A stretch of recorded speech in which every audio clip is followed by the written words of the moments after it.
Hey guys, it's the next day. I have not showered. I'm currently doing this, which are some feet. Hopefully I'll make it look a bit better. Okay, so I've just been listening to the Great Art Explained YouTube video on Dali, and I'm gonna give you some things that I've collected, and the first thing that comes to mind is the core concepts that he have been exploring. So his main thing is he's explored his dreams, but whenever he paints them, he paints his real life surroundings. For example, like the place where he lived, there was a mountain, and so there was like sort of a mountain casted on his most famous work, with the clocks and the olive branch that's dead, blah blah blah. So most of his things are quite social and reflects history at that time, and it's a great thing because I do know about the Franco-Russian War. No, about the Spanish Civil War in 19 something with Franco.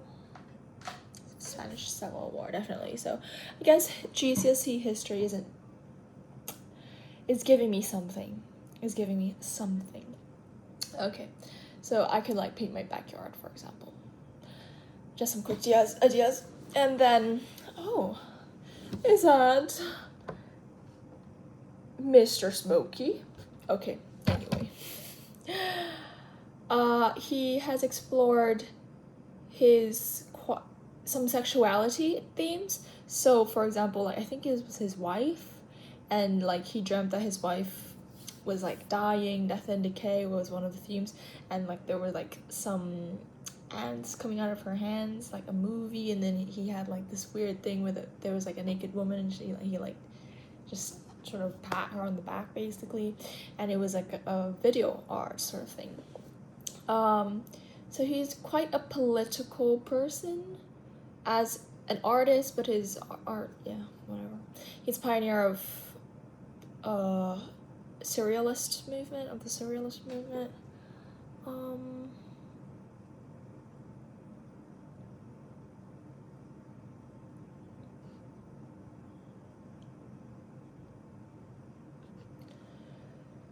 So, war, death, Dadaism, I don't know what that is, but it's after World War One. So yeah, I'll listen to more and I'll bring it back. Okay, I've just been listening to some more surrealism. I've drifted away from just Dali to I'm watching a video just like the case for surrealism, and at this point that just came up is really interesting in how in surrealism found objects can be photographs. No, well, that wasn't that groundbreaking, but that's just something I might want to use for my A-level boards and my development thinking for catharsis, as my found images could be like when I was crying at the Barbican. Hello, I just watched another video. Today is a day of watching videos, maybe the Sundays can be like that. Okay, but it is about how to identify what is Baroque art from Renaissance. And one thing that just came to mind immediately was that, Baroque. I know that word, Baroque music. Classical music, romantic music, 20th century music, modern music, contemporary music. And I think there was a time, I think in about year 9, where I started to like add composers and make a playlist for like trying to get to know music more, and the result of that, the consequence of that, it was a negative consequence, okay? Even though I wanted to like learn more, it actually put me off a lot out of music. Like it made me kind of burnt out because I wasn't really liking the pieces that I was adding, but they were historically significant.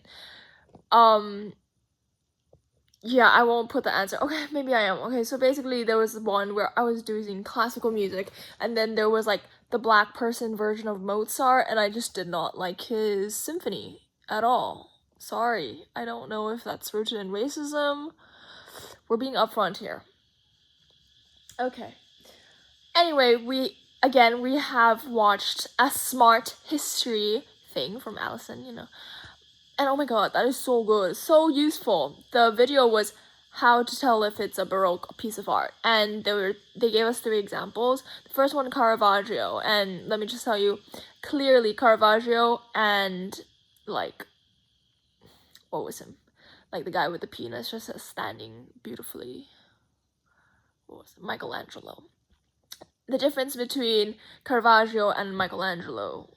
So Michelangelo is Renaissance, and Caravaggio is Baroque, okay? And I think basically, in my terms, okay, Baroque art is romantic art. It's like very raw. It's, Renaissance is classical music for me, because it's like all beauty, not light, but light, like beauty wise. You want it very clean. Yeah. I'm just thinking of Michelangelo, but okay. And his sculpture of like the guy that's like sort of standing on one leg. Yeah. And they gave us 3 examples. I'm just gonna talk about it like a summary, okay? 3 examples. This first one is Caravaggio, and then we had like the diagonal lines or whatever, and instability. And basically what they're trying to say is Baroque pieces really emphasize that moment in time. And linking to what I've already learned about narrative art, what is linking to time? It is the one with the single thing, and I think that's synoptic. No, it's not synoptic. Attack on Titan is synoptic. Attack on Titan on the Fridge is synoptic.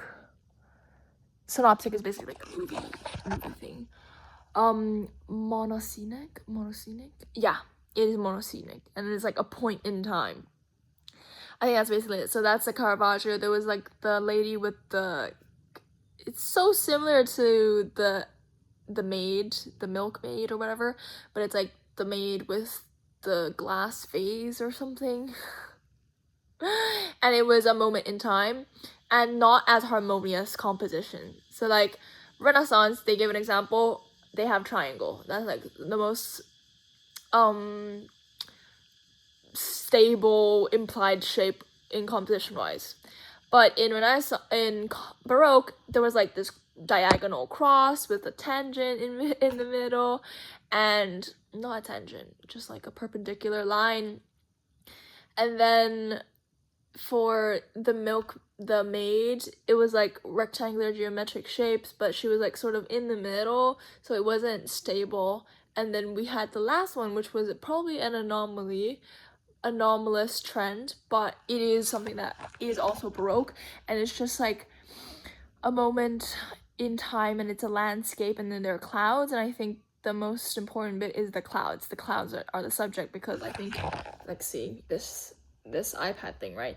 This was the land, and the clouds took up 2/3. So I think that was the subject matter, and the clouds, they said the clouds looked like it was moving. So yeah, that's a moment in time.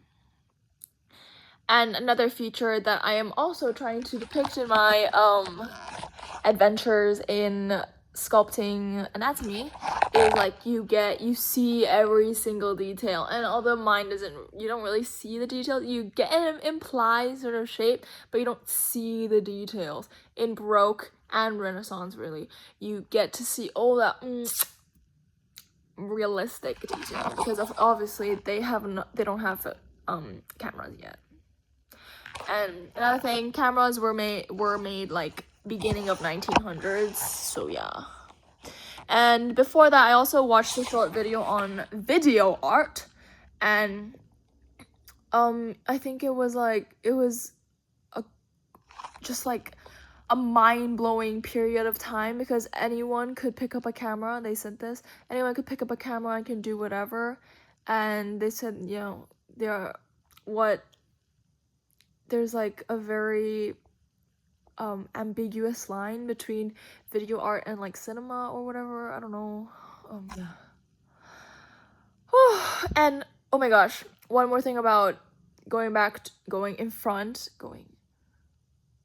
bit front, we have World War I and World War II, right? And then I watched a video about saying that after World War I, there was Dadaist, and it wasn't like a big movement, but we have it, Dadaist, and then that slowly turned into Surrealism, and that leads to the Spanish artist that we have already been talking about, which is Dali. Salvador Dali. And oh my goodness, I don't like that guy at all. I hate him. He doesn't look good at all. I don't like him. I don't like him. And it's not, I don't hate him for it.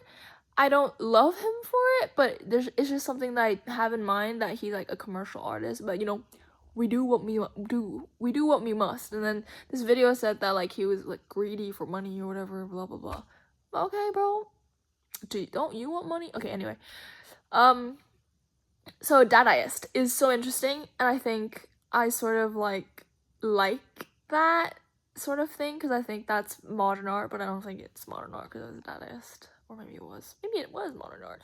But basically, the definition, or what we're going for, is it is anti-art, because it wanted to challenge. It was like, oh my god, what the fuck is happening in the world? Everyone is killing each other. There's world wars and blah blah blah. Like, what the fuck? And then they're just like, nah, we're gonna reject everything. We're gonna reject beauty, aesthetic, whatever, blah blah blah. And then that was I don't remember the guy. They talked about the guy, but the manufactured toilet bowl. Was it a twin bowl? Was it a urinal? And yeah. I forgot what I was talking about. I just got quite self-centered. I got a bit insecure just now. I got a bit self-conscious just now. Oh my goodness. Okay, so Dadaist, anti-art, and they just made art that were made out of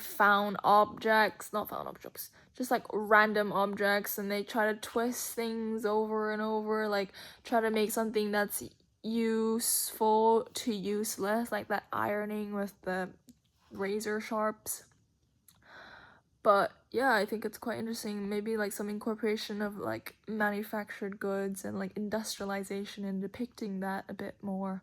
And I think that really links to the exhibition that I saw, now that I'm thinking about it, in DIB, and the exhibition called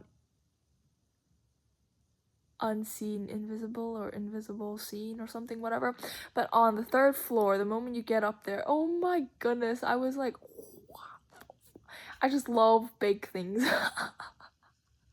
And I did ask my teacher about this yesterday, and I asked her, like, does something, like, it was a bad question, I badly phrased it, but it went along like, does big artwork signify like confidence? And she said no. No, you can have small art that is confident, she said. But how about all the big art? Are there big arts that is not confident? Still don't know. But like, for example, we have Louise Bourgeois. We have her spiders, right? They're big. They're bigger than us. Like, that signifies confidence. That we know what we're doing, and I'm confident to scale it up. For example, this. I thought I had confidence. After finishing that, I don't have any more confidence. Okay. And then another example is, I showed her yesterday as well. I saw it on Thai news.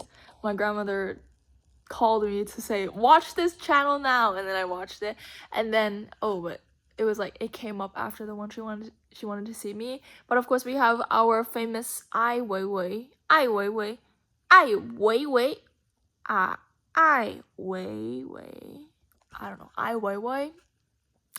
And it was, I think, a depiction of this lifeboat where there were a lot of, I want to say African people, but I am not well versed because I've never been to Africa or London that much, where there's black people as well. I'm sorry. I need to get my shit together about this, because it's not being really a globally citizen thing. Okay. Anyway. Oh, maybe I need to find a way to become more of a global citizen.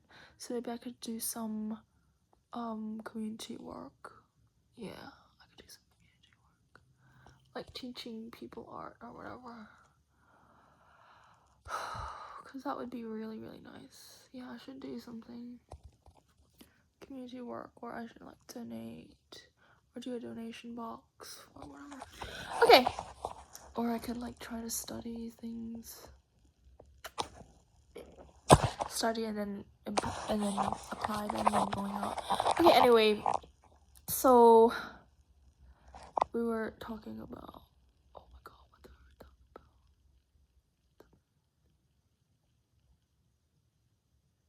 about? Did we even finish that iced? Get out!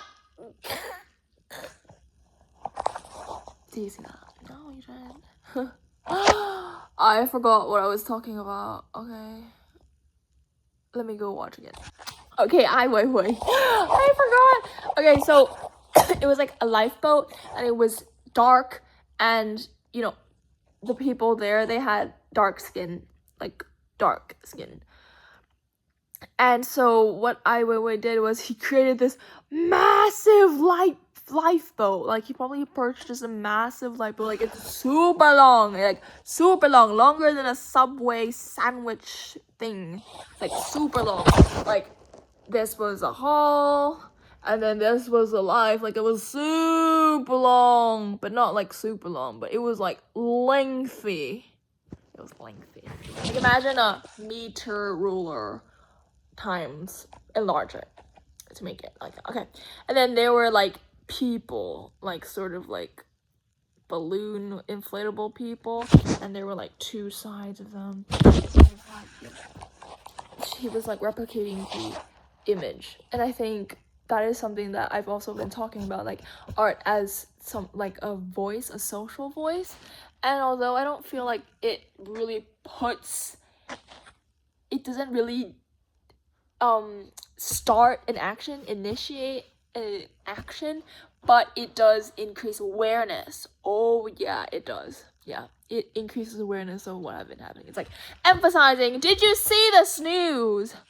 Or maybe another thing that in my mind recently is Memo. She said she created, I saw on like art a YouTube channel on Thai artists, and she just said that, oh, this is behind me is my art, and it's site specific. That's something I learned. Very cool.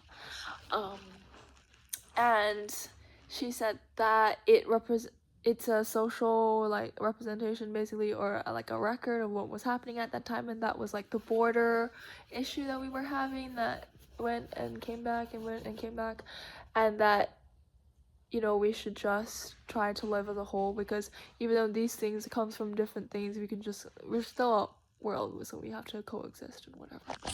So yeah, that's some like just re-emphasizing or just trying to remember what has happened. And there was like one woman, like a white woman, that said something about her work, and it was like something that I thought would be on like a talk panel, you know, like in like UNICEF, they're like these or like on Instagram, there are these reels where they're like young women talking, like looking very smart, having a suit on, and then like there are these like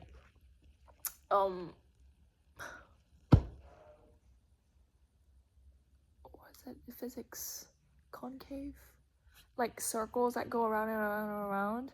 Oh, this really please help. Okay, I forgot the circles, but like she's like giving a talk, maybe like it's similar to like lawyers, I think, when they're like giving a speech or whatever, and like UNICEF, like, oh, we need to do this change, blah blah blah, and they're talking to like something big, maybe it's being like streamed but yeah, worldwide. So yeah, it's similar to that, but although I don't feel like it really starts that much of an initiation for action, I think it does bring awareness. So I've just had a small revelation, as I do. Before I get to that, some things that I've have also been thinking about was, I watched the second video I put out, and it was when I was trying to finish my homework, and I had like the success, I think that was that day. Yeah, my first installation. Okay, so okay, the reason why I was like this and then immediate like this was I saw a YouTube shorts by the 4 million followed woman. I don't remember her name. She's a person who got the plastic surgery and had like beautiful long hair that I suspect is a wig. Okay, but she says that she told us a story about how she had some success and then she met this other person and that person told her that someone else is working harder and they will bury her if she continues to be like on a honeymoon phase. So that's what I've been thinking, like, okay, I've had the success, yay. I had a success yesterday. I had a great lesson and productively progressive talk with my art teacher, but now that I have to actually execute it during my own time, execute on my own time. That sounds similar to what I will have to be doing in university. Instead of like being happy about what has happened, okay, that's good. It's valid, be happy. But you also have to continue working because success is just another sign for you to keep on doing whatever the hell you are doing now. Okay, so and what's good about this, about taking these videos, because I was just watching that video, right? And what is so good about it is I actually have a way to talk about my things. I have somewhere to report back to. But the best thing is, this is something that I've been finding super hard since, like, I would say from year 9 or year 7. And that is my problem of, where has my time gone? I come back to, like, every time when I think of myself, what do I do after school? What do I do when I get back home? And all this time, I cannot tell you what has happened. I just get on this bed, and I just doom scroll. This whole entire time, I just try to sleep. Sit on my bed, and then I sleep or whatever. And I don't even know where my time is gone. And that thinking and that perspective continue on until whenever I think, oh, am I even a productive person? I don't give myself enough credit because I don't remember. So what this is super good, and I just realized that when watching whatever I've done the past 3 days, is I actually have proof that I have been spending time doing things. Like, I have captured that time. And so now I know what I've been doing, and I feel like I've fallen in love with how I look. I don't really want to say that, but I look productive, and I know that I've done things, and I have this proof. Because I cannot rely on my memory, and I cannot rely that much on visualization. I need proof that I've done it. That's the reason why I don't really love chemistry or math that much, because it's quite in my head. And my dad has even said he's a chemist, and he did food nutrition in, like, as a PhD. He did some chemistry, I don't know, but whenever I ask him a chemistry question, he says, like, he can't remember. But he remembers some things, but sometimes he says he doesn't remember, and I just don't like that feeling. I need to be able to capture something and record something and make something come alive so that I can remember it. And I think that's why. One of the reasons why I chose art, I like tangible things of my thinking that represents my thinking. And also like the feeling of creating things and gathering things and this whole idea of a process in which I collect and make sense with my own logic, which is something that Wassily Kandinsky did. And the geometric abstraction guy did with the supremacism that he has self-proclaimed. Yeah. Okay. So yeah, that is something. Yeah. What did I find? Okay, so I was watching an installation art, and one of the problems, okay, I keep saying this to my fucking higher education teacher, okay? I don't love him too much. He's a bit of a control freak, and sometimes I just cannot. But he's been sort of helpful. I don't know. I just have to make a good impression. I don't know. So one of the things I've been saying is music. I love music. I love blah blah blah blah blah music. Blah blah blah blah blah music. And whenever I get asked why do I want to do art, I blank. I don't know why I want to do art. I don't want to do medicine. But something that I've been crafting along or trying to convince myself of is I want to be an installation artist. Not because I have been influenced by the art world itself. It's because I've always had, not that I'm not influenced at all, but I've had a more influential relationship with classical music and the classical music or an opera and the experience of going to those concerts.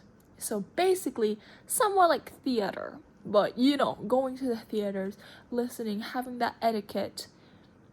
But etiquette's not the main thing, and there are some people I've heard, okay? I've never even known this, okay? Until one of my friends, sort of called it out on my other friend. And he says that that friend uses classical music as a status signaler. And that's like crazy to me because I'm a person and I think I definitely know this, okay?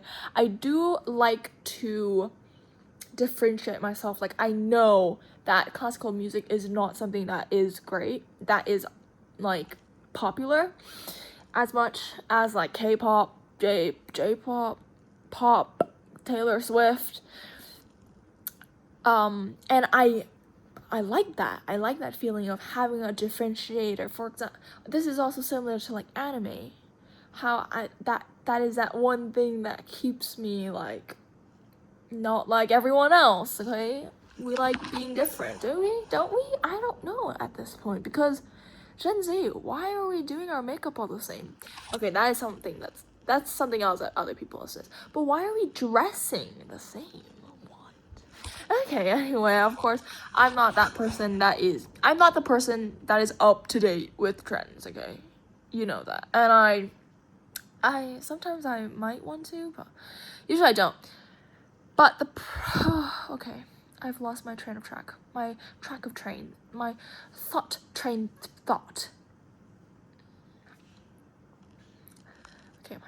Okay, and all I've been saying is I liked music. I want to depict music and all this other stuff.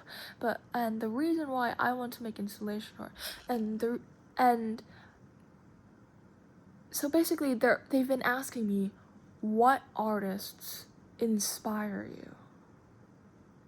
And that's actually on the university, and they asked me what artist inspires me. And I feel like I have so many artists that inspire me. But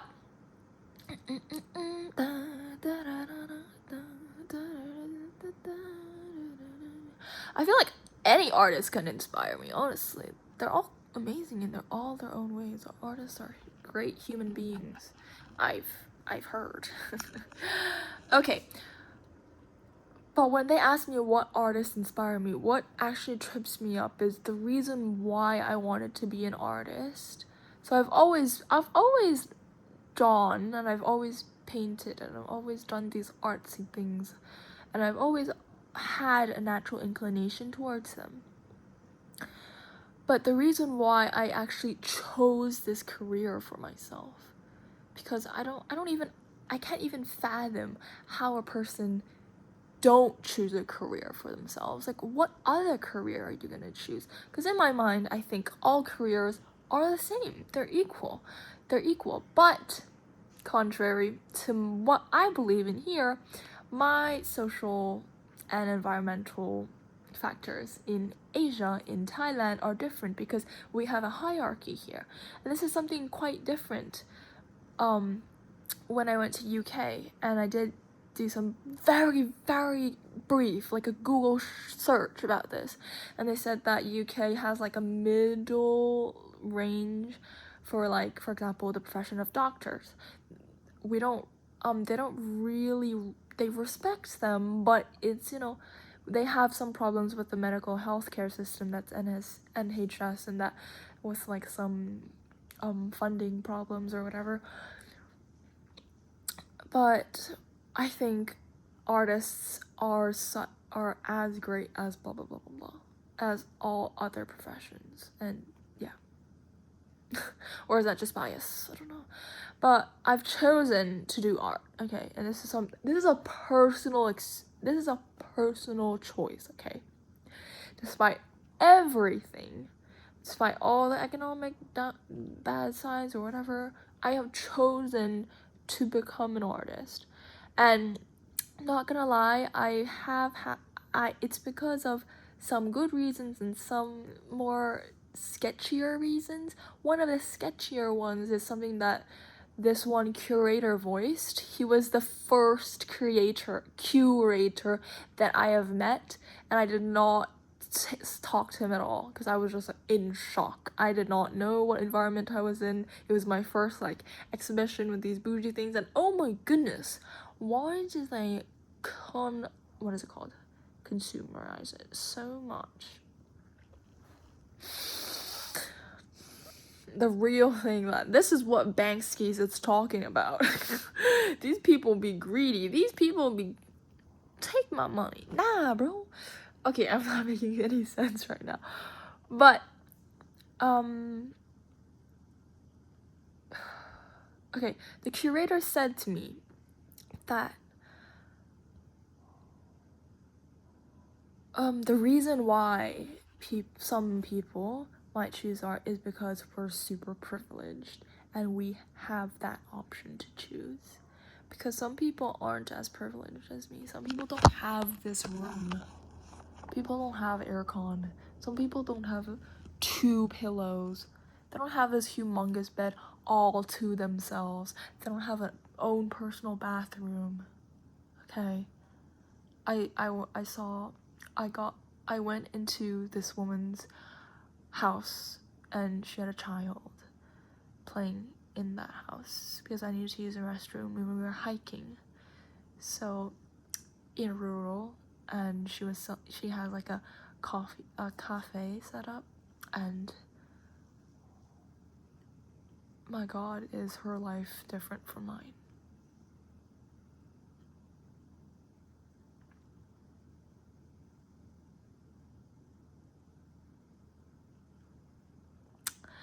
And I'm gonna say it again. I'm just being sad because I'm choosing to be sad. I don't know. I'm gonna say this again. This is something that I've probably said somewhere else. I don't recall where.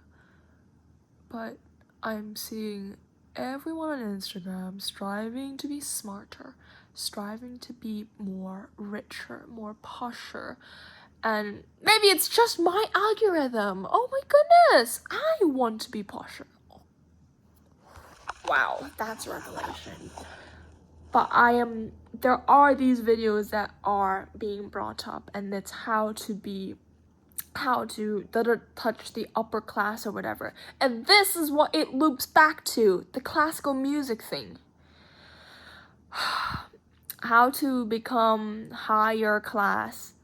No classical music etiquette. Go to opera. What? I did not even realize that that's a thing. I genuinely love classical music for classical music. And my uncle loves that for that same reason. But we don't love classical music because it makes us look smarter. And that is definitely what some people think. Because my aunt, she's a very extended family. And she's like, okay, so I'm opening One Piece openings, right? Okay. and it's like they're funky, they're fun, okay?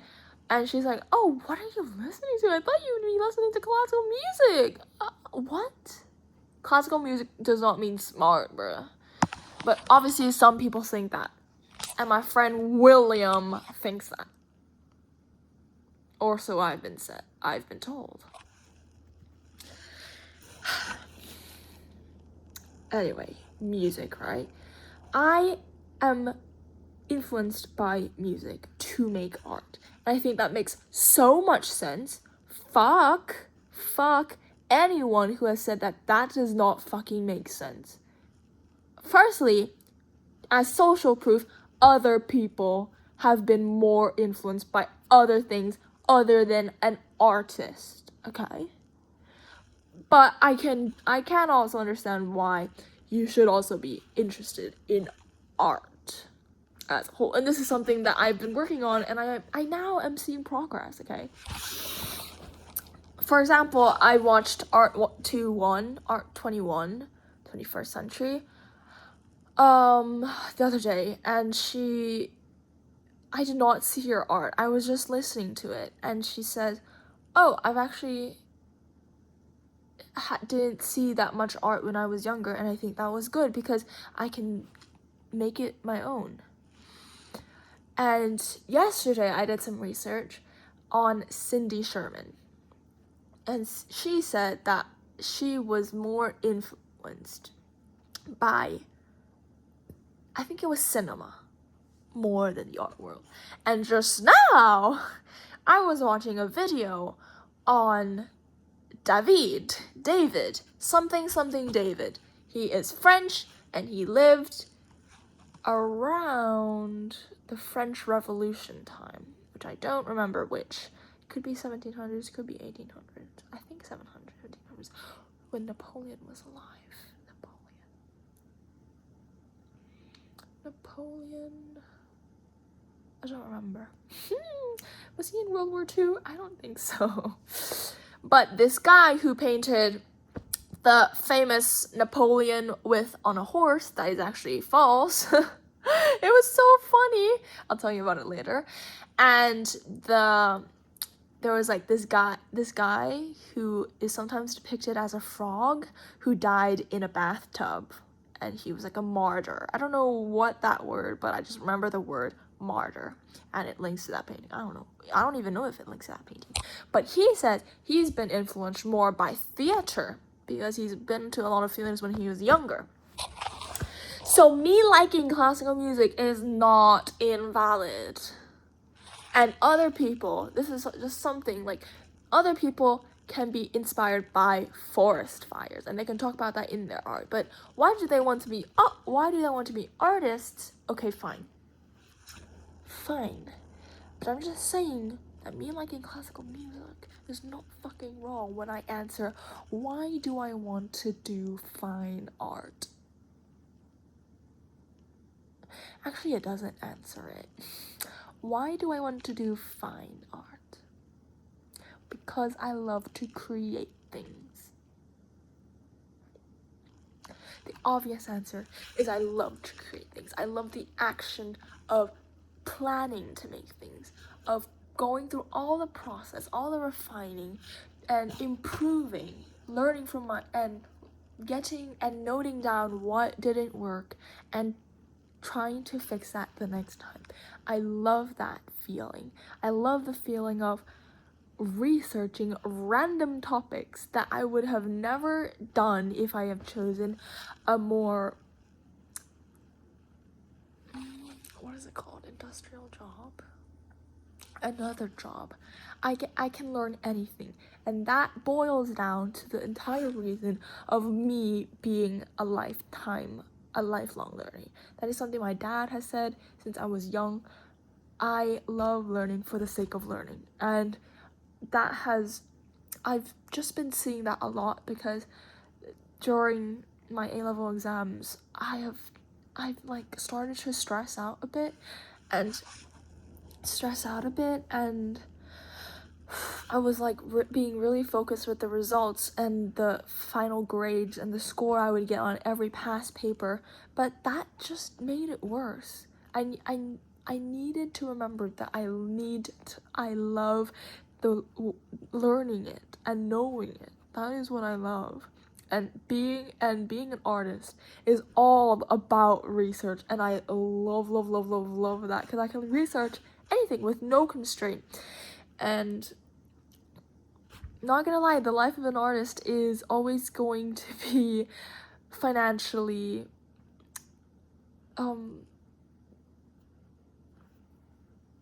dry. Financially dry. But I've also started to make some starting points, blah blah blah blah, of whatever I'm trying to do. I've made some commissions. So